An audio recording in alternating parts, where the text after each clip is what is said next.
First of all, hijab in Arabic means acceptance. And this is one of the pillars of marriage, to have hijab and qabul. So hijab from the father's side is to do the proposal. I give you my daughter in marriage.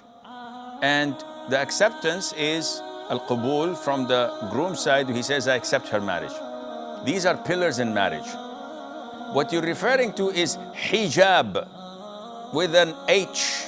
And I know in France they don't pronounce the H when it is in the beginning of the word, as in hotel or hello. But this is an Arabic word, so we're Muslims, we have to say hijab. Secondly, it is permissible for you to marry any Muslim woman, full stop. Whether she is wearing the hijab or she's uncovering her hair. Whether she is a good, proper practicing Muslimah or a sinful, openly sinful Muslimah. The marriage contract, as in terms of validity, it is valid. There is hijab, not hijab, and qabul, two male witnesses, Muslims, khalas. The marriage is done. But is it the best thing to do? Of course not. Would be the person allowing his wife to go not wearing the hijab labeled as dayyouth? Akhi, dayyouth is a very big word.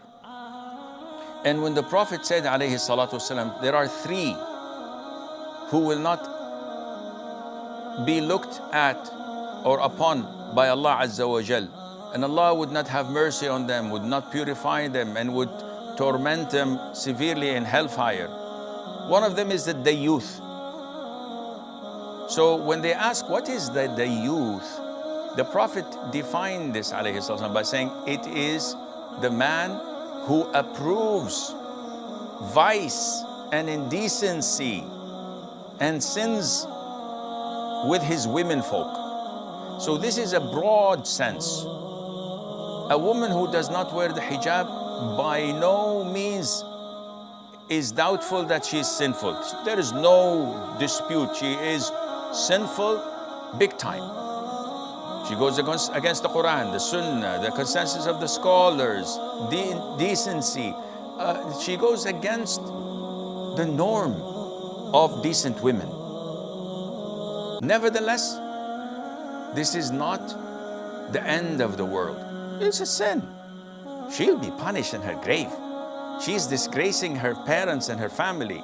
She brings the worst of names to her tribe.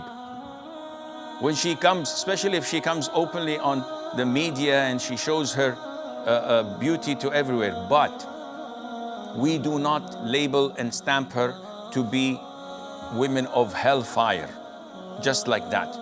As well as we do not label her husband to be a dayyouth, unless she adds to that free mixing, traveling with men, dancing with them, going out on business dinners or whatever, the likes. Okay, now, akhi, you're not a real man, you're a dayyouth. And there are many women who are hijabi, who know that they're committing a sin, but they still have iman, little glimpses of iman in their heart. They give charity, they fast, they do night prayer, some of them. Yes, they're confused by shaitan.